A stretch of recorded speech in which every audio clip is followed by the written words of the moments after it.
MLA বাবুর কাছে গিয়ে বলছেন আপনি একটু সইটা করে দেন না, তা এমএলএ করে দিয়েছে সই। চাকরির বয়স কতদিন আপনার? 60 বছর পর্যন্ত চাকরি করবেন। 25 বছরে চাকরিতে জয়েন করেছেন, মানে আপনি 60 বছর পর্যন্ত চাকরি করবেন, মানে 35 বছর যাবত একটা সইয়ের কারণে আপনি তার থেকে উপকৃত হলেন, তাই তো? বলুন তো এই লোকটার ক্ষেত্রে ধন্যবাদ না কৃতজ্ঞতা? কৃতজ্ঞতা। কারণ আপনাকে লং টাইম এর একটা সইয়ের কারণে আপনি উপকৃত হয়েছেন, তাই না? নাম্বার 2, আরবিতে ঠিক তেমন দুটি শব্দ ব্যবহার হয়, একটা হচ্ছে হামদ আর একটা হচ্ছে শুকর।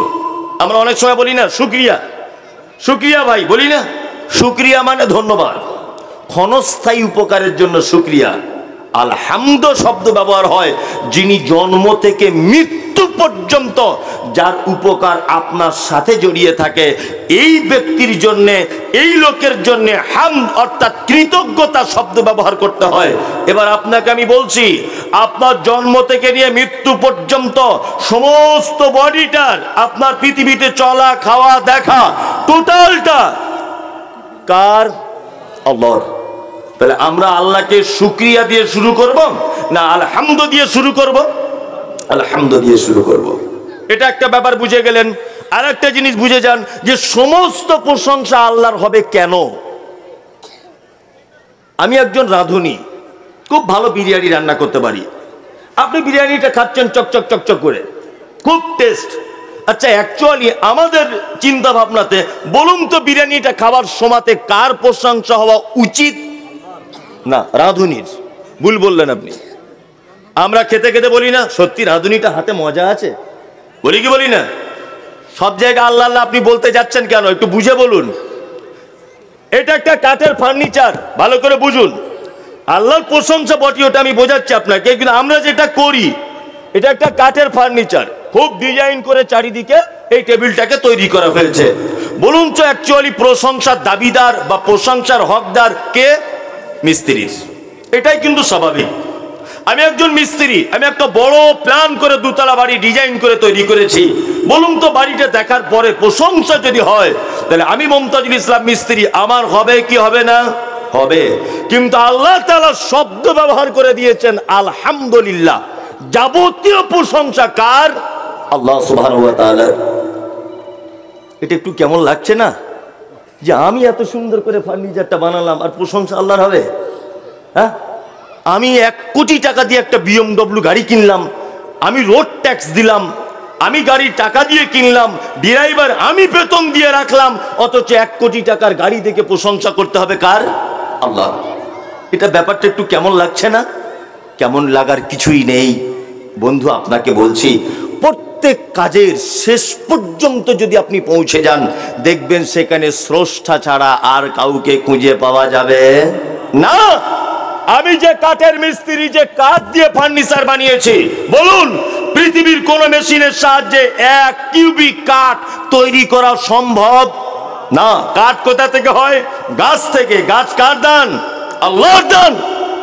আপনি 1 কোটি টাকা দিয়ে যে BMW গাড়িটা চাপছেন, গাড়িটা পেট্রোলে চলে, পৃথিবীর কোনো মেশিনে পেট্রোল আবিষ্কার করা সম্ভব নয়। এটা আপনি গাড়ি চাপবেন বলে আল্লাহ সুবহানাহু ওয়া তাআলা আগে থেকে পেট্রোল মাটির তলাতে রিজার্ভ করে রেখে দিয়েছিল। আপনি যে কোটি টাকা দিয়ে বাড়ি করেছেন, বাড়িটা ইট দিয়ে গাঁথনি করা আছে। ইট কি থেকে হয়? মাটি থেকে হয়। মাটি কার দান? আল্লাহর দান। আপনার বাড়িতে যে ঢালাই দেওয়া আছে পাথর, পৃথিবীর কোন মেশিনে এটা তৈরি করা সম্ভব নয়। আপনি যে বিরিয়ানি খেয়ে প্রশংসা আল্লাহর হবে না কেন? এই যে চাষি ভাই চাষ করেছে মাঠে, শুধু তো মাত্র মাটিতে একটা ধান ফেলে দিয়ে এসেছিল, তার থেকে বাসমতি চাল এত বড় বড়, এটা কার আবিষ্কার? কার সৃষ্টি? আল্লাহ সুবহানাহু ওয়া তাআলার। ওই জন্য বোঝা যাচ্ছে যে এক পর্যায়ে শেষ পর্যন্ত যদি আপনি পৌঁছে যান, আল্লাহ ছাড়া আর কাউকে খুঁজে পাওয়া যাবে না। কিছুদিন আগে শুনছিলাম সোশ্যাল মিডিয়াতে যে বাংলাদেশের কে নাকি নাস্তিক হয়ে গেছে, বেরাদার রাহুলের সঙ্গে ডিবেট করছিল। হ্যাঁ, আমি মমতাজুল ইসলাম বলছি, পৃথিবীর কেউ নাস্তিক হতে পারে না। অন্তত পক্ষে শিক্ষিত মানুষ নাস্তিক হতে পারে না। শিক্ষিত সে যদি বলে যে আমি নাস্তিক, এই মমতাজুল ইসলাম বলবো তুমি নাস্তিক নয়, তুমি তোমার মাথাতে গোবর ভরা আছে। নাস্তিক তো নয়, নাস্তিক হলেও একটা লাইনের ছিল, তুমি নাস্তিকের থেকেও নিকৃষ্ট। তুমি কি লেখাপড়া শিখেছো তুমি জানো? হ্যাঁ, আচ্ছা বলুন তো দেখি, কর্তা ছাড়া কোনোদিন কাজ সম্ভব? সম্ভব? আমি বক্তব্য এখন ডাকছি, আমার বক্তব্যটা যদি আপনি একটা রেকর্ডিং এর ভিতরে শোনেন, আমার গলা শোনার পরে আমার কথা মনে পড়বে কি পড়বে না? পড়বে। যে এই সেই মুমতাজুল ইসলাম আমাদের জলসায় এসেছিল। আপনি একটু ভালো চা খাচ্ছেন, চায়ের যে তৈরি প্রস্তুতকারক তার কথা মনে হবে কি হবে না? হবে। তার মানে বোঝা যাচ্ছে সারা পৃথিবীতে যত কাজ আছে প্রত্যেক কাজের পিছনে কর্তা আছে। কর্তা ছাড়া কাজ সম্ভব নয়। প্রত্যেক দিন পূর্ব দিকে সূর্য উঠে পশ্চিম দিকে নিজ টাইমে আবার অস্ত চলে যাচ্ছে, ডুবে যাচ্ছে। এই যে তারকাগুলি উঠছে, এই যে চাঁদ নির্দিষ্ট টাইমে উঠছে, এই যে আষাঢ় মাসে টাইম হলেই আসমান থেকে বৃষ্টি শুরু, এই যে জানুয়ারি মাস ডিসেম্বর এলেই অটোমেটিকলি ঠান্ডা। বলুন তো এটা একটা কাজ কি কাজ নয়? কাজ তো। প্রত্যেকদিন সূর্যটা তুলে আবার ডুবিয়ে দেওয়া একটা কাজ কি কাজ নয়? তাহলে এর পিছনে একজন কর্তা থাকতে হবে কি হবে না? হবে।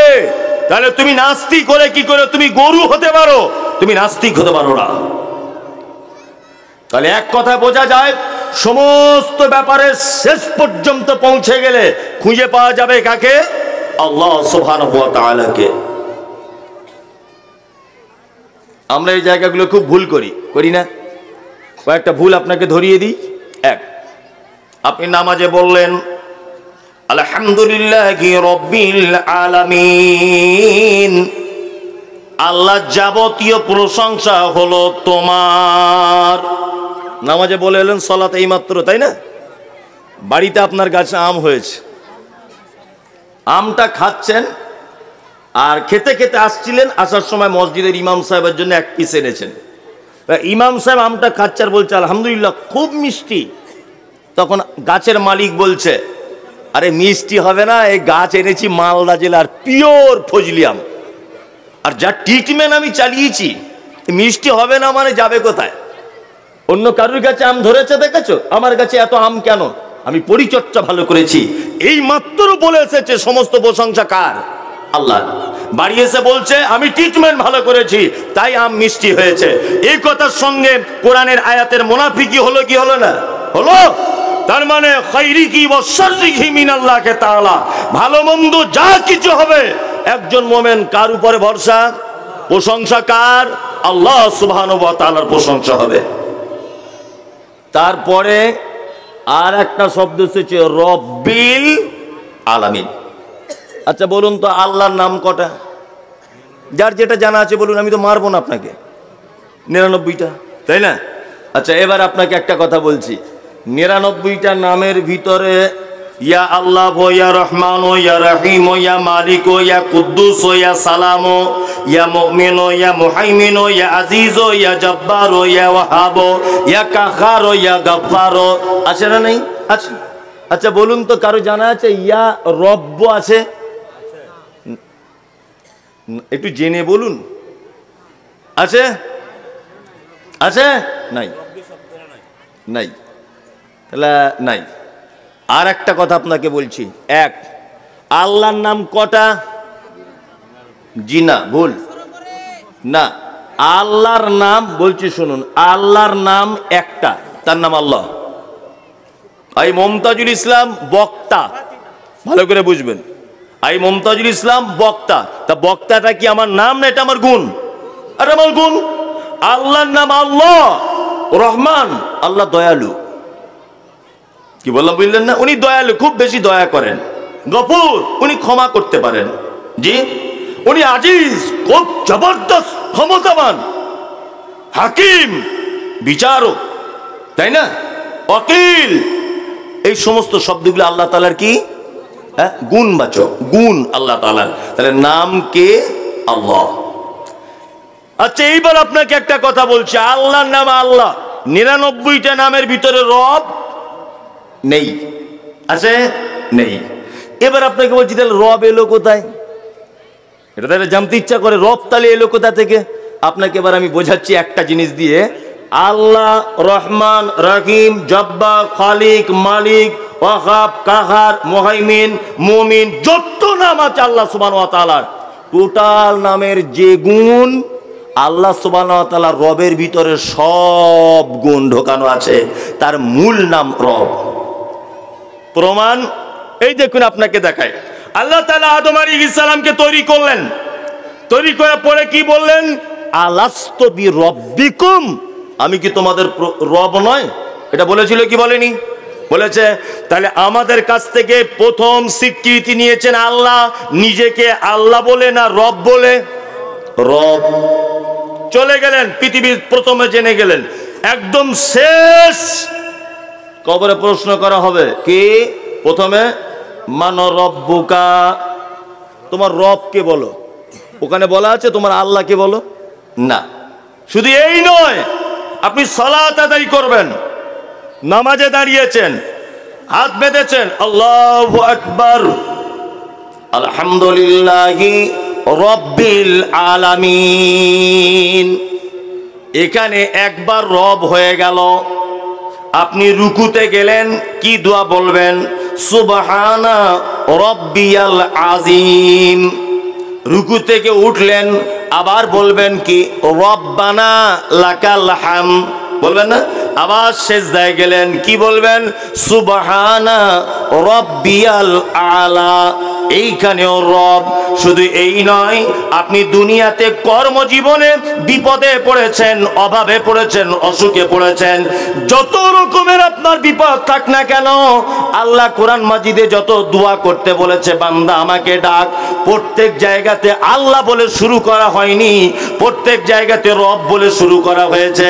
আল্লাহ বলেছে বান্দা আমাকে ডাক, রব্বানা আতিনা ফিদ দুনিয়া রব্বানা লা তুযিগ কুলুবানা রব্বানা হাব লানা রব্বানা যালামনা আনফুসানা রব্বানা হাব লানা রব্বানা দিয়ে সব জায়গাতে আল্লাহ ডাকতে বলেছে।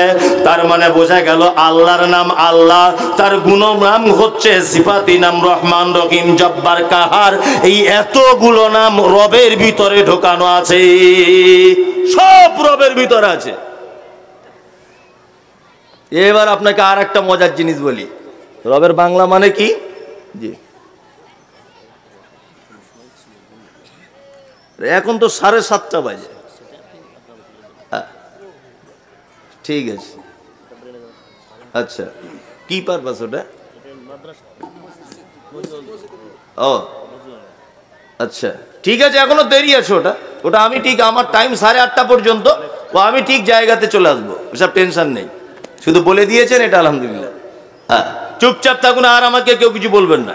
হ্যাঁ, আমি ঠিক ঘড়ি দেখছি, আর ঠিক টাইমে ওসব কাজ শুরু হয়ে যাবে। হ্যাঁ, যাই হোক, যে কথা বলছিলাম, তাহলে হলো কি রব। আর একটা মজার ব্যাপার আপনাকে বলি, রবের বাংলা মানে কি বলেন তো? জি, রবের বাংলা মানে পালনকর্তা। আর একটা রবের ভিতরের দিকে ঢুকে আমি আর একটা কথা বলে দিচ্ছি। এক, রব মানে যাহার যেখানে যতটুকুন প্রয়োজন বিনা চাওয়াতে যিনি দেন তিনি হচ্ছেন রব। যাহার যেখানে যতটুকুন প্রয়োজন বিনা চাওয়াতে যিনি দেন তিনি কে? রব। আপনার বেটা হচ্ছে না, বেটা বেটি একটাও নেই, দিনরাত দোয়া করছেন, আল্লাহ আমায় একটা বেটা দাও, আমায় এখন আব্বা ডাক শুনতে পেলাম না। আপনার শাশুড়ি দোয়া করছে, আল্লাহ আমার মেয়ের মুখের দিকে একটু দেখো, সুন্দর একটা ছেলে দাও, একটা মেয়ে দাও। আপনার মা দোয়া করছে, আল্লাহ আমার বেটার জন্য একটা কিছু হয়, বা আমার বৌমা, সবাই দোয়া করছে, সবাই, ছেলেও হয়েছে। আচ্ছা, কেউ কোনোদিন দোয়া করতে করতে এই কথা বলে, আল্লাহ আমার যে ছেলেটা দেবে মাথার চুল যেন কালো হয়, হাতে যেন 5টা করে 10টা আঙুল থাকে, পেচ্ছাপ করবে সেই রাস্তাটা যেন থাকে, চোখে যেন পাওয়ার থাকে, এরকম কেউ দোয়া করে? করে না। আল্লাহ বলছে ওগুলো দোয়া চাওয়া লাগবে না পাগল, ওগুলো আমি এমনিতেই দিয়ে দেবো, তুই চাইবে না তাও। শুধু তাই না, আমার নাম রব। নাইজেরিয়ান দেখেছেন? নাইজেরিয়ানদের লোকগুলো একদম কালো, কুচকুচ কুচকুচ কুচকুচ করছে, ঠোঁটগুলো মাটির দিকে ঝোলা, চুলগুলো পাখির বাসার মতো। আপনার বেটা যদি এইরকম দেখতে হয়, কোনো মেয়ে বিয়ে করতে চাইবে? কেউ চাইবে না। আল্লাহ বলছে তুই চাসনি, তারপরেও এটা আমার জ্ঞান আছে যে মুর্শিদাবাদ জেলায় তোর বাড়ি, এখানকার ছেলে মেয়েদের যেমন দেখতে, যেমন গায়ের রং, ঠিক তোর বেটাকেও তেমন করে বানিয়েছি। নেপালে দেখেছেন নাকগুলো হয় এরকম, সব ভোতরা না কি বলছে এরকম নাক সবাই। আপনার বেটির যদি এরকম নাক হয় তা কেউ কোনোদিন বিয়ের জন্য ভালো ছেলে পছন্দ করতে চাইবে? সহজে চাইবে না। আল্লাহ বলছে আমার নাম রব। যাদেরকে নেপালে বানিয়েছি তাদের সব নাক এরকম, পশ্চিমবাংলা যাদের বানিয়েছি তাদের সব সোজা, যাদের বিয়ে করতে সুবিধা হয়। কি বললাম বুঝলেন না?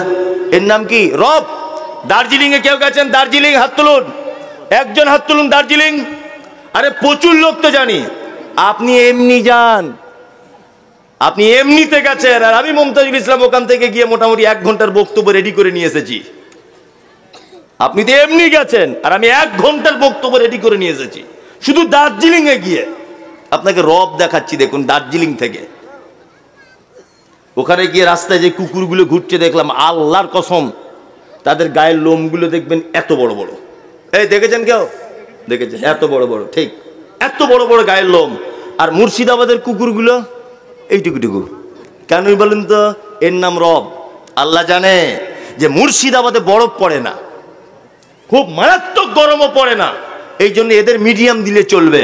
কিন্তু দার্জিলিং এ কি বরফ পড়ে শীতের দিনে, মালিক বাড়িতে আরাম করে ঘুমাবে।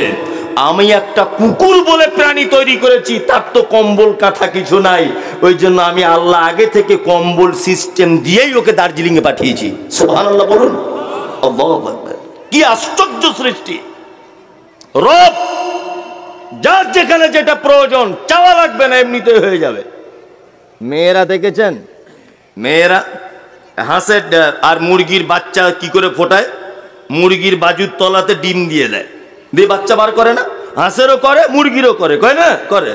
হাঁসের আর মুরগির বাচ্চা একই দিনে বার হয় না, মুরগির 18 দিনে হয় আর হাঁসের 28 দিনে হয়, 21 দিন থেকে 28 দিন। তা এরা ধরে নেন দুজন একসাথেই জন্ম নিয়েছে, হাঁস আর মুরগি। জীবনে দেখেছেন যে হাঁসগুলো পানিতে নামছে, বলছে টুকটুক টুকটুক করে মুরগির বাচ্চাগুলো নেমে যাচ্ছে পানিতে? দেখেছেন? দেখেননি? কে শেখালো ওকে? কে? আল্লাহ। শুধু এই নয়, হাঁসের বাচ্চাগুলো কোনোদিন তার মাকে আবদার করে বলেছে বা বাড়িওয়ালাকে বলেছে যে আমি তো সাঁতার জীবনে কোনোদিন কাটিনি, এক কাজ করো প্রথমে আমাকে সুইমিং পুলে ভর্তি করে দাও, একটু সাঁতার কাটাটা জুত করে শিখেলি, তারপরে বড় পুকুরে গিয়ে ঝাঁপ দেবো। ব্যাপার আছে না। আল্লাহ বলছে আমার নাম রব। আমি জানি কার কোন জায়গায় কোন টাইমে কোন পরিস্থিতিতে কি লাগবে, এটা চাইতে হবে না, এমনিতেই দিয়ে দেবো। আমার নাম রব। বন্ধুরে আমার, রব কাকে বলে আর একটা কথা আপনাকে বলে দিই, তাহলে চিনতে ভালো সুবিধা হবে। সুন্দরবন বেড়াতে গেলাম, 3 দিন থাকলাম স্টিমারের উপরে। স্টিমারে শুধু ঘুরছি আর চারিদিকে দেখছি লক্ষ লক্ষ রকম গাছ, গাছের শেষ নাই। কিন্তু একটাও আমের গাছ দেখতে পেলাম না, একটাও লিচুর গাছ নাই, একটাও বেদানার গাছ নাই, একটাও ডালিমের গাছ নাই।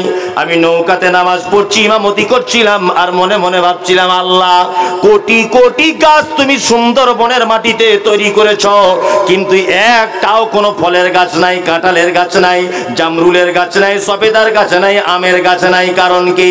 মনে মনে ভাবলাম তাই তো, আঙ্গুর খাবে তোমার বান্দা আর তোমার নামের প্রশংসা আদায় করবে, বেদানা খাবে খুব মিষ্টি, তোমার নামের প্রশংসা আদায় করবে। কাঁঠাল কি করে পাকিয়ে খেতে হয় এটা হনুমান জানে না, আমের কি করে আচার করতে হয় এটা হরিণে বুঝে না, খাজুর কি করে পেড়ে খেতে হয় এটা ভল্লুকে বুঝে না, কলা কি করে ছিলে খেতে হয় হাতিতে জানে না। এই জন্য রব্বুল আলামিন বলছেন সুন্দরবনের মাটিতে মানুষ বসবাস করে না বলে একটাও ফলের গাছ নাই, কিন্তু মুর্শিদাবাদে আমের গাছ পাবে, লিচুর গাছ পাবে, বেদানার গাছ পাবে, সব কিছুর গাছ পাবে। এই কারণে যে আমার বান্দারা বসবাস করবে, আমার বান্দা 2 পিস কলা খেয়ে মসজিদে গিয়ে সেজদায় পড়ে গিয়ে বলবে আল্লাহ তোমার নাম হলো রব, তুমি পালন কর্তা, কলা নামক ফলটা তুমি এত মিষ্টি করে দিয়েছ, তোমার প্রশংসা আদায় হবে। এই জন্য মানুষ যেখানে বসবাস করে সেইখানে তুমি ফলমূল দিয়েছ, এইখানে মানুষ নাই বলে তুমি দাওনি। আল্লাহ বলছে আমার নাম হলো রব। যার যেখানে যেটা প্রয়োজন সেটা দিয়েছি, কেউ অভিযোগ করতে পারবে না, কেউ যে আমার এই জায়গাটা একটু ভুল করে দিয়েছে। আল্লাহ অভিযোগ করার জায়গা আছে? আছে? নাই। আল্লাহু আকবার। তারপরে একটা শব্দ আছে আলামিন। কাল সকালে আনন্দবাজার পত্রিকায় যদি একটা ঘটনা বার হয় যে মাটির তলাতেও মানুষ পাওয়া গেছে, তারাও জলসা করছে প্যান্ডেল করে। আচ্ছা বলুন তো, বিশ্বাস করবেন আপনারা? যে বিশ্বাস করবে না তার ইমান থাকবে না। যখনই বলে দেবে না, তার ইমান চলে যাবে। যদি বলছেন কেন, আল্লাহ বলছে আলাম এক বচন, আলামিন বহু বচন। এইরকম তোমরা যে জগতে বসবাস করে, এরকম অসংখ্য জগতের মালিক আমি। কি বললাম বুঝলেন নাই? নাসার বিজ্ঞানীরা কিছুদিন আগে কলম পত্রিকায় দেখছিলাম যে নাসার বিজ্ঞানীরা প্রমাণ করেছে যে আকাশের উপরে আর একটা স্তর পাওয়া গেছে যেখানে অক্সিজেন অ্যাভেলেবেল, মানুষ বসবাস করতে পারে, অনায়াসে মানুষ বসবাস করতে পারে। তা মনে মনে হাসলাম আর বললাম, আল্লাহ সুবহানাহু ওয়া তাআলা বলছেন আল্লাযী খালাকা সাবআ সামাওয়াতিন তিবাকা, আমি আসমানটাকে স্তরে স্তরে, একতলা, দুই তলা, তিন তলা, চার তলা, সাত তলা, এইরকম আমি আসমান বানিয়েছি। এটা আল্লাহ সুবহানাহু ওয়া তাআলা ১৫০০ বছর আগে মুহাম্মদ সাল্লাল্লাহু আলাইহি ওয়াসাল্লামকে বলেছে। নাসার বিজ্ঞানী তুমি ২০২৩ সালে এই ঘটনা প্রকাশ করছে, এর আগেও একটা স্তর পাওয়া গেছে যেখানে মানুষ বসবাস করার উপযোগী। নাসার বিজ্ঞানীরা প্রমাণ করুক আর নাই বা করুক, আমরা মুসলমানরা এর উপরেও যে আরো ৭টা স্তর আছে, এতে ঈমান রাখি কি রাখি না? রাখি। যদি কেউ না রাখে তার ঈমান থাকবে না। বিজ্ঞানের কথায় কখন কোরআন প্রমাণ হবে এটা দেখার বিষয় নয়। আল্লাহ সুবহানাহু ওয়া তাআলা বলে দিয়েছেন, এটাই চূড়ান্ত। একটা কথা বলে রাখছি, শুনে রেখে দেন। এই সব বক্তব্য রাখলে আবার এখন ইয়াং জেনারেশনের কথা বলে দিতে পারে যে আপনি তাহলে বিজ্ঞান মানতে চাইছেন না। অবশ্যই বিজ্ঞান মানতে চাই, তবে বিজ্ঞানের যে কথা কোরআনের সঙ্গে মিলে যায় ওই কথাগুলো মানতে চাই। যেগুলো কোরআনের সঙ্গে সংঘর্ষ, বিজ্ঞানের ওই কথার মুসলিমরা ১০ পয়সাও দাম দেয় না। কোরআন কি বলেছেন? কোরআন বলেছে বা ইন্না খালাকনাকুম মিন তুরাবিন সুম্মা মিন নুতফাতিন সুম্মা মিন আলাকাতিন সুম্মা মিন মুদগা। মানুষকে তৈরি করা হয়েছে মাটির উপাদান দিয়া। মানুষকে কি দিয়ে তৈরি করা হয়েছে? মাটি দিয়ে। চার্লস ডারউইন উনি থিওরি পেশ করলেন, বানর থেকে মানুষ হয়েছে। হ্যাঁ, বলেছে না, স্কুলে পড়ায় না বানর থেকে মানুষ। তা মনে মনে বলি যে এর মাথাতে কি মগজ ছিল না? এ কি কিছু বুঝতো না? যদি বলছেন এত বড় মাপের মানুষ আর আপনি এইরকম কথা বলছেন, তা বলবো না, এটা তো অযুক্তিকর ব্যাপার। অযুক্তি, কোনো যুক্তিও নেই এতে। আপনাকে আমি একটা জিনিস দেখাই। আপনার বাড়িতে একটা দেশি গরু আছে। আপনি যদি মনে করেন যে আমার একটা জার্সি বাছুরের দরকার, তাহলে বলুন তো ডাক্তারবাবুকে বলে জার্সি বাছুরের ইনজেকশন যদি ওকে পুশ করা হয়, জার্সি বাছুর হবে কি হবে না? হবে? হবে? কিছু বুঝেই না। হবে? হবে। জার্সি বাছুর সম্ভব। গরুর মালিক যদি ভাবে যে হরিণের বাচ্চাতে খুঁজে পাওয়া যায় না, ডাক্তারবাবু একটা হরিণের ইনজেকশন মেরে দাও তো, আচ্ছা হরিণের বাচ্চা হয়। আচ্ছা বলুন তো কিয়ামত পর্যন্ত সম্ভব? সম্ভব নয়। কারণ ওর দেহের ভিতরে শুধু গরুর তৈরি হওয়ার মেশিন ফিট করা আছে, হরিণের মেশিন ফিট করা নাই। আরে বানর তো একটা আলাদা ভিন্ন প্রাণী। বানর একটা ভিন্ন প্রাণী, তার থেকে কিভাবে মানুষ হতে পারে? সম্ভব।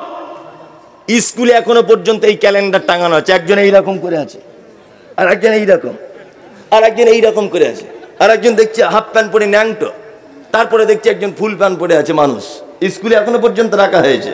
হ্যাঁ, তা আমি বলছি বানর থেকে যদি মানুষ হবে, তো এখনকার বানর থেকে একটা মানুষ হচ্ছে না কেন? এটাও তো একটা কথা। হ্যাঁ, তার মানে বোঝা যাচ্ছে চার্লস ডারউইনের এই থিওরি কোরআনের সঙ্গে সংঘর্ষ। এটা মানতে আমরা বাধ্য নয়। যদি চার্লস ডারউইন এ কথা বলতেন যে মাটি থেকে মানুষকে সৃষ্টি করা হয়েছে, অবশ্যই বৈজ্ঞানিক তত্ত্ব আমরা মানতে বাধ্য ছিলাম।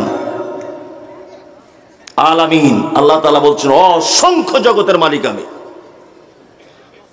২ নম্বর আয়াত শুরু হচ্ছে আর রহমানির রহিম। ২য় নম্বর আয়াত। এটা ভালো করে আর একটু বোঝার চেষ্টা করুন।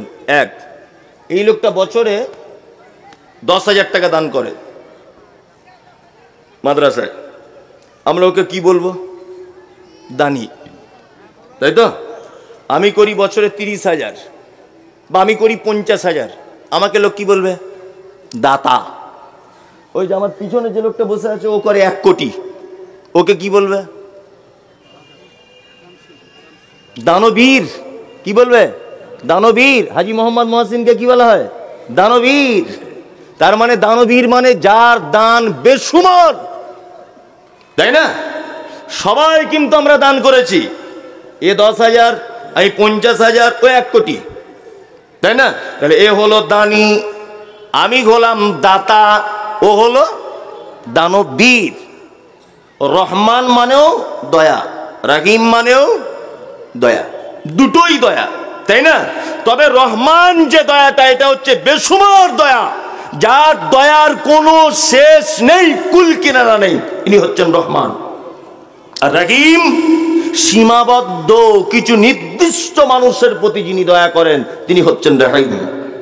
আর রহিম ইয়াউমাল কিয়ামত খাসসাতান, কিয়ামতের দিনে খাস বিশেষ ব্যক্তিদের উপরে তিনি দয়া করবেন। আর রহিম রহমান আম্মাতান ফিদ দুনিয়া, একেবারে আম ভাবে দয়া করেন কে? আল্লাহ, তার নাম রহমান। সারা পৃথিবীতে যত মানুষকে সহযোগিতা করে, প্রত্যেক সহযোগিতার পিছনে স্বার্থ লুকিয়ে থাকে, তাই না? আপনাদের এলাকাতে কোন রাজনীতির দল চলে এটা আমি জানি না, আল্লাহর কসম আমি রাজনীতি করি না, বোঝানোর জন্য বলছি। আমি কংগ্রেসের এলাকার প্রধান। এখন ধরে নেন 10টা ঘর এসেছে। আচ্ছা বলুন তো, আমি সিপিএম এর লোককে দেবো, তৃণমূলের লোককে দেবো, না আমার দলের লোককেই দিব? আমার দলের লোককেই দিব, কারণ আমি জানি আমার দলের লোককে দিলে ও ভোটটা তো আমায় দেবে, আরো 5 জনকে আনবে, তাই না? তার মানে আমি আমার দলের লোককেই দেব, তাই না? এবার আপনাকে একটা কথা জিজ্ঞেস করছি, আপনারা দেখেছেন সোশ্যাল মিডিয়ার মাধ্যমে, কি দেখতে পাচ্ছেন? যে ফিলিস্তিনের মাটিতে, ওই আপনার ফিলিস্তিনের মাটিতে ওই যে মসজিদ আকসাকে ধ্বংস করা হচ্ছে, করছে কারা? ইসরায়েলের ইহুদিরা, তাই না? মসজিদ আকসার উপরে বোমা হামলা চালাচ্ছে, মসজিদ আকসা দখল করার চক্রান্ত চালাচ্ছে, কত নিরীহ মা বোন বাপ ভাইকে অকাতরে হত্যা করে যাচ্ছে। সারা পৃথিবীর এত মুসলিম দেশ থাকার পরেও একটা দেশের মানুষ তাদের কান্না কেউ শুনতে পাচ্ছে না, কেউ শুনছে না তাদের আর্তনাদ। বলুন তো দেখি, অক্সিজেন দেয় কে? আল্লাহ। খেতে দেয় কে? আল্লাহ। তাহলে আল্লাহ যদি ইচ্ছা করে, তাহলে ইসরায়েলের ইহুদিদের তো খাদ্যতত্ত্ব বন্ধ করে দিতে পারে, যে তোরা আমার মসজিদ ভেঙে দিচ্ছিস, মুসলমানদেরকে মারছিস, তোদের সব বয়কট করে দিলাম। এটা পারে কি পারে না? পারে। আল্লাহ তাআলা বলছে আমার নাম রহমান। পৃথিবীতে বেঈমান, বিশ্বাসঘাতক, আল্লাহদ্রোহী, মসজিদ মাদ্রাসার দুশমন, আমি কাউকে আমার দয়া থেকে বঞ্চিত করব না, সবাই আমার দয়া পেয়ে যাবে। কিন্তু কিয়ামতের দিনে বিশেষ মানুষদের উপরে দয়া করা হবে। ওই জন্য যখনই আপনার কাছে বিনীত অনুরোধ, ফরজ নামাজের পরে বা যখন আপনি একা একা যখন দোয়া করবেন হাত তুলে, এই দোয়াটা অবশ্যই বলবেন যে আল্লাহ কিয়ামতের দিনে আমার উপর একটু দয়া করো।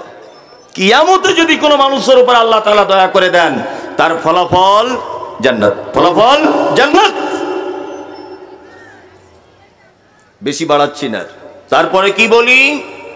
তারপরে বলি মালিকি ইয়াউমিদ্দিন, কিয়ামতের দিবসের মালিক, হিসাব দিবসের মালিক কে? আল্লাহ।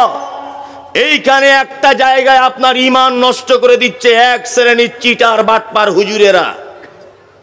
আপনাকে বলে দিলাম, এদের থেকে সাবধানে থাকবেন। কি সাবধানে এই কারণে থাকতে বলছি, জলসার স্টেজে বড় একটা পাগড়ি ছুঁড়ে দিয়ে বলছে সবাই পাগড়িতে ধরুন, কিয়ামতের দিন বেঁচে যাবেন। আমার দাদুর নৌকা তৈরি করা আছে, নৌকা উঠে আপনাদেরকে জান্নাতে ঢোকাবে। আবার বলছে পাগড়িতে যদি চান্স না পান, যারা পাগড়ি ধরেছে আপনি তাদের গায়ে ধরুন। কি বললাম বুঝলেন না? কারেন্টের শর্টের মতো সবাই ধরুন। আর আমার দাদু জান্নাতে যাওয়ার জন্য নৌকা ভাড়া করে রেখেছে, তোমাদের সব পৌঁছে দিবে। পৃথিবীর দামি মানুষ, দ্বিতীয় দামি মানুষ ইব্রাহিম আলাইহিস সালাম। মুহাম্মদ সাল্লাল্লাহু আলাইহি ওয়াসাল্লামের পরে যে নবীটির সম্মান, তিনি হচ্ছেন ইব্রাহিম আলাইহিস সালাম। পৃথিবীতে কোন নবীর সুন্নত দ্বিতীয় কোন নবীর সুন্নত চলে না, একজন মাত্র দ্বিতীয় সুন্নত চলে, তার নাম ইব্রাহিম আলাইহিস সালাম। শুধু এই নয়, প্রত্যেক নামাজের ভিতরে আর একজন নবীর জন্য দোয়া করা লাগে, তিনি হচ্ছেন ইব্রাহিম আলাইহিস সালাম। আল্লাহুম্মা সাল্লি আলা মুহাম্মদ, আল্লাহ তুমি শান্তি বর্ষণ করো মুহাম্মাদের উপরে, ওয়া আলা আলি মুহাম্মদ, মুহাম্মাদের পরিবারের উপরে, কামা সাল্লাইতা আলা ইব্রাহিম, যেমন তুমি শান্তি বর্ষণ করেছিলে ইব্রাহিমের উপরে, ওয়া আলা আলি ইব্রাহিম, এবং ইব্রাহিমের পরিবারের উপরে। এই দোয়া আমরা করি কি করি না? করি কি করি না? করি। ইব্রাহিম আলাইহিস সালাম কিয়ামতের দিনে তার আব্বাকে দেখতে পাবে, আব্বা বড় বিপদে। ইব্রাহিম আলাইহিস সালাম নিজ পিতার কাছে গিয়ে বলবেন, আব্বা তোমাকে কি আমি বলিনি যে তুমি আমার দ্বীন কবুল করো? তখন ইব্রাহিম আলাইহিস সালাম আব্বা বলবে, ঠিক আছে বাবা, আমি এখন তোর কথা মেনে নিলাম, আমি তোর দ্বীন কবুল করব। তখন নবী ইব্রাহিম বলবেন, আর দ্বীন কবুল করে কাজ নয়। ইব্রাহিম আলাইহিস সালাম আল্লাহকে ডেকে বলবেন, আল্লাহ তুমি তো আমাকে বলেছো কিয়ামতের মাঠে অপমান করবে না, জীবনে কখনো অপমান করবে না, এর থেকে বড় অপমান আর কি হতে পারে? আমি একজন নবী আর আমার আব্বা কিয়ামতের মাঠে বিপদের সম্মুখীন। তখন আল্লাহ তাআলা বলবেন, ইব্রাহিম আমি বলেছি তোমার আব্বা হোক আর নিকট আত্মীয় হোক, যেই হোক, ঈমান আনেনি পরিত্রাণ পাবে না। তোমার আব্বা বলে এইটুকু সাবসিডি আমার পক্ষ থেকে যে তোমার আব্বাকে মানুষ রূপে জাহান্নামে নিক্ষেপ করব না, অন্য প্রাণীতে রূপান্তরিত করে তোমার বাপকে জাহান্নামের ভিতরে দেব। ইব্রাহিম আলাইহিস সালাম দেখতে পাবেন একটা প্রাণী, চতুষ্পদ প্রাণী, ছোট প্রাণী, আর ফেরেশতারা তাকে লাথি মারতে মারতে এই রকম করতে করতে তাদেরকে জাহান্নামের ভিতরে নিক্ষেপ করা হচ্ছে। তার মানে বোঝা যাচ্ছে ঈমান যদি না থাকে নবীর বাপ হয়েও বাঁচা যাবে না, বাঁচা যাবে না। আরে নবীর বাপ হয়ে বাঁচা যায় না, তোমার দাদুর পাকড়ি ধরলে বাঁচা যায়? বিয়াদব কোথাকারে, তোমার পাছার চামড়া তুলে দেব। ভণ্ডামি খুঁজে পাও না? জান্নাত তোমার বাপের সম্পত্তি নাকি? একজন নবী তার বাপকে টেকাতে পারছে না, বলো কি করে তুমি এ কথা? আল্লাহর কসম দিয়ে আপনাকে বলছি, আমার মোবাইলে সব নোট করা আছে। এই সমস্ত কথা বলার কারণে আপনারা জানেন, এক মাস আগে, এক মাস হয়নি, 12 তারিখে আমার গাড়িতে বোম মেরেছিল হাওড়াতে। এত বড় বিশ্বাসঘাতকেরা বোম মেরেছে গাড়িতে, ভাবতে পারেন আপনি? সমস্ত তথ্য আমার গাড়িতে, বইপত্র এবং আমার মোবাইলের ভিতরে নোট করা আছে। একজন হুজুর বলছে যে নবী সিলসিলা যদি জারি থাকতো তাহলে আমাদের পীর সাহেব আগামী দিনের নবী হতেন। আল্লাহর কসম তিনি বক্তব্য রাখতে রাখতে বলছেন। আপনি ভাবতে পারেন এগুলো?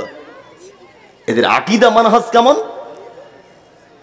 এক শ্রেণীর মানুষ, তাদের মাথায় এয়ারপোর্ট, গোবর ভরা আছে, তারা এদের পিছন পিছন ঘুরছে, খুব পিছন পিছন ঘুরছে এদের। সাবধান, কিয়ামতের দিনের একচ্ছত্র মালিকানার দায়িত্ব কে?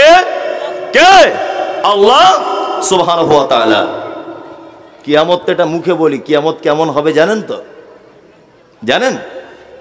চুপচাপ মেরে বসুন, 1 মিনিট যেমন নীরবতা পালন করে তেমন করে বসুন। আপনাকে কিয়ামতটা আমি দেখাচ্ছি স্বচক্ষে। যদি বলছেন এখনো তো হয়নি, আমি একদম আমাকে হওয়ার মতো আপনাকে দেখাচ্ছি। তুরস্কের মাটিতে কিছুদিন আগে একটা ভূমিকম্প হয়েছিল।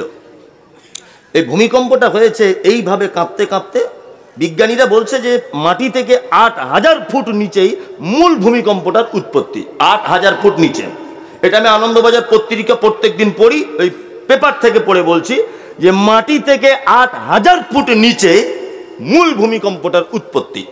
তার ফলে পৃথিবীর জমিনটা এইভাবে কাঁপতে কাঁপতে অজস্র বিল্ডিং বালাখানাগুলি ছটছট করে ভেঙে পড়ে গেল।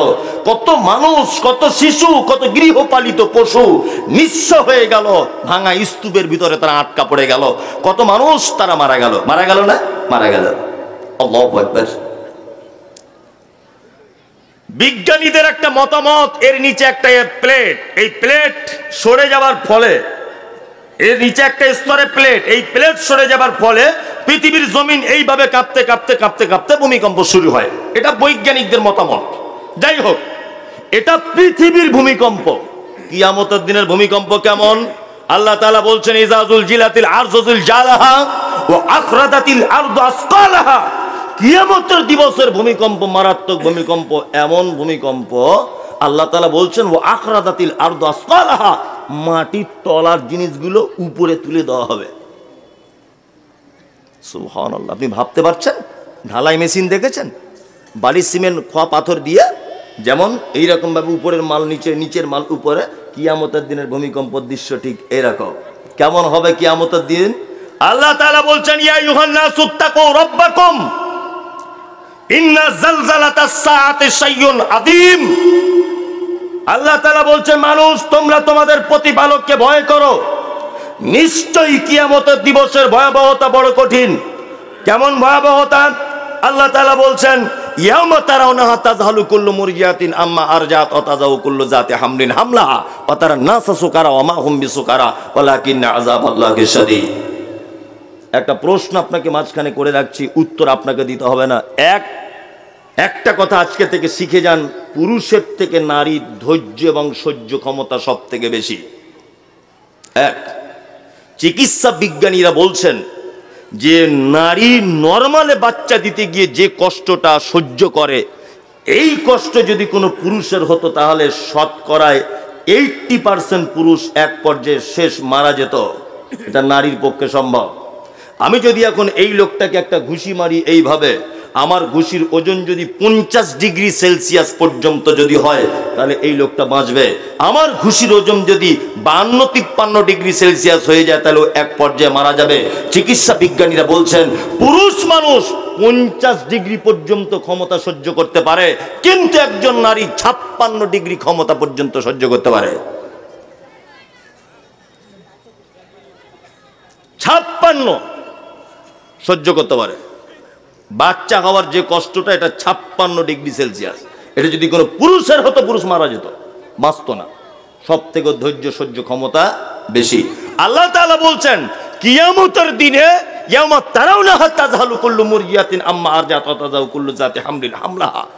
একটা বাচ্চা মায়ের লজ্জাস্থান দিয়ে পড়ে যাবে নিচেতে, মা বুঝতে পারবে না যে বাচ্চাটা কিভাবে বার হলো। সুবহানাল্লাহ, এর নাম কিয়ামতের মাঠ। 2, দুগ্ধ দানকারিনী মাকে দেখতে পাওয়া যাবে, তার বাচ্চাকে সেদিন মা দুধ পান করাতে ভুলে যাবে। 3, মানুষগুলিকে দেখতে পাওয়া যাবে সব মদ পান করেছে, মাতালের মতো করে ঘুরছে। আল্লাহ বলছেন, ওমা হুম বিসুকারা, একজনাও তারা মদ পান করেনি, ওয়ালাকিন্না আযাবাল্লাহি শাদীদ, শুধু আমার কঠিন আযাবের ভয়ে তারা থর করে কাঁপছে কিয়ামতের মাঠে। এর নাম কিয়ামতের মাঠ। আল্লাহ তাআলা বলছেন, মালিক ইয়াউমিদ্দিন, এই দিনের মালিক হচ্ছে কে? কে? আল্লাহ। তারপরে বলছেন, ইয়াকা না'বুদু, আল্লাহ বলছেন আমরা তারপরে বলি, ইয়াকা না'বুদু, তোমারই ইবাদত করি, ওয়া ইয়াকা নাস্তাঈন, তোমারই কাছে সাহায্য চাই। ইবাদত কার জন্য? আল্লাহ। সাহায্য আল্লাহর কাছে চাইতে হবে। আল্লাহ ছাড়া কারো কাছে সাহায্য চাওয়া যাবে না। আমি শিক্ষা দেওয়ার জন্য অনেক কথা বলি যাতে মানুষ বুঝতে পারে। মুম্বাই হাজি আলিতে যারা গেছেন তারা খুব ভালো জানেন। গেছেন কেউ? অনেকজনাই গেছেন। মুম্বাই হাজি আলিতে ঢুকলেই আল্লাহর কসম আমি নিজে দেখে এসেছি 3-4 বার, এখনো ভিডিও করা আছে আমার, দেখতে পারেন সোশ্যাল মিডিয়াতে ঘেটে। মুম্বাই হাজি আলি মাজারে ঢুকলেই সেজদা দেওয়ার পরে সেজদা থেকে উঠে একজনা দেখছি বড় ঝাঁটা নিয়ে মাথাতে এরকম করে দিচ্ছে। এই কেউ দেখেছেন এটা? সত্যি বলছি তো না মিথ্যা? সত্যি তো? সত্যি। বড় এরকম ঝাঁটা নিয়ে একটা লোকের মাথাতে যে সেজদা দিচ্ছে তার মাথা এরকম করে মারছে। বলছি আপনাকে, হাজি আলিতে ঢুকছি, আমি তো এমনি যাইনি, আমি গেছি ওখান থেকে বক্তব্য রেডি করতে যে জাতিকে কি বার্তা দেওয়া যায়, আর গোপনে গোপনে ক্যামেরা করছি সব। আর আমি যাচ্ছি, আর কিছু বাঙালি বলছে, আরে এই তো সেই মাল। বলছে ঠিক এইভাবে, এই তো সেই মাল আমাদের হুজুরদের ব্যাপারে বলে। আমি কি করছি, এটা মুশকিল, ঝামেলা করতে পারে। আমি আমার মতো করে সেফটি নিয়ে নিজে নিজে ঢুকেছি, ঢুকে সব দৃশ্য আমার রেকর্ডিং করে নিয়ে চলে এসেছি। দেখছি যাওয়ার সময় মোটামুটি 200-250 ফকির হবে রাস্তাতে থালা নিয়ে বসে আছে। লা ইলাহা ইল্লাল্লাহ, মুঝে কুছ দीजिए बाबू, बाबू हालात बहुत खराब है बाबू, कुछ मेहरबानी करिए बाबू, दीजिए, ভিক চাইছে। আমিও 2-5 জনকে দিলাম 2-5 টাকা, যাই হোক। তা আমি লক্ষ্য করছি এখানে হয় কি, একটা লোক দেখলাম 4 চাকা গাড়ি নিয়ে চাপলো, এলো, হাতে সোনার ব্রেসলেট, আর খুব ধনী লোক দেখে মনে হচ্ছে। ওর পিছন পিছন ধরলাম যে এ কি করে দেখি, দামি গাড়িতে এসেছে। ও গিয়ে দেখছি প্রথমেই চাদরটা চড়িয়ে দিল, তারপরে দেখলাম ঠাকা ঠাক সেজদা মেরে দিল। সেজদা মেরে দেওয়ার পরে খুব কাঁদছে লোকটা, আর বলছে, চোখ দিয়ে পানি পড়ছে, বলছে, বাবা ব্যবসাতে 20 কোটি টাকা লস, কিছু একটা ব্যবস্থা করে দাও বাবা, আর কোনো উপায় নাই। আমি তখন মনে মনে শিক্ষা পেয়ে গেলাম, ওরে গাধার বেটা গাধা, ভিখারি বুঝতে পেরেছে যে মরা মানুষের কাছে পয়সা পাওয়া যায় না, জ্ঞান্ত মানুষের কাছে থালা নিয়ে বসে আছে। আর তুই এত বড় গাধার বেটা, তুই মরা মানুষের কাছে টাকা চাইতে যাচ্ছিস? হ্যাঁ, তোর মাথাতে কি গোবর ভরা আছে? এই এরকম ঘটনা আছে না নেই? আছে। আপনাদের মুর্শিদাবাদে তো পীরের ঠেলাতে ঘুম হয় না। ওই আপনি যান একবার হাজারদুয়ারি ওই এলাকাতে, শুধু ঘরে ঘরে পীর আছে না, অ্যাভেলেবল, সেজদা দিচ্ছে মানুষ। আস্তাগফিরুল্লাহ। আল্লাহ ছাড়া কারো কাছে চাওয়া যাবে না, এর স্বীকৃত আপনি নিজে দিয়েছেন। ইয়াকা না'বুদু ওয়া ইয়াকা নাস্তাঈন, ইবাদত শুধু তোমার জন্য করি আর সাহায্য শুধু তোমার কাছেই চাই। 13 বছর বিয়ে হয়েছে আপনার, 13 বছর এখনো আব্বা হতে পারেননি। গভীর রাত্রে উঠুন, উঠে 2 রাকাত সালাত আদায় করে আল্লাহকে ডেকে বলুন, রব্বি হাবলি মিনাস সালিহিন, আল্লাহ তুমি আমাকে একটা নেক সন্তান দান করো। তুমি নবী ইব্রাহিমকে বুড়ো বয়সে ইসমাইলকে দিতে পেরেছো, তুমি আল্লাহ, আমি একজন 35 বছরের যুবক, আমার স্ত্রীকে একটু মা হবার ক্ষমতা দাও আল্লাহ, তুমিই পারো। এ দিতে পারে কে? আল্লাহ।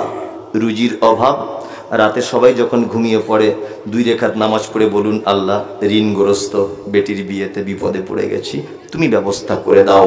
দিতে পারে কে? মুহাম্মদ সাল্লাল্লাহু আলাইহি ওয়াসাল্লাম বলেছেন, মোমেন তোমার পায়ের জুতোর ফিতেটা যদি ছিঁড়ে যায়, তুমি আল্লাহর কাছে চাইবে, আল্লাহ দিতে সক্ষম, আল্লাহ দিতে সক্ষম। কোনো মানুষের দ্বারস্থ হওয়া যাবে না। কোনো বাবা, কোনো ফকির, কোনো উকিল, কেউ কোনো জায়গায় গিয়ে চাওয়া শিরক, হারাম। যারা এগুলো করছে এদের থাকার জায়গা জাহান্নাম।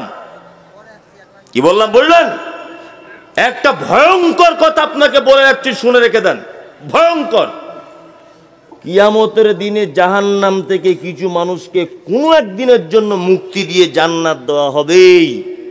এই ঘটনা শোনা আছে না নেই?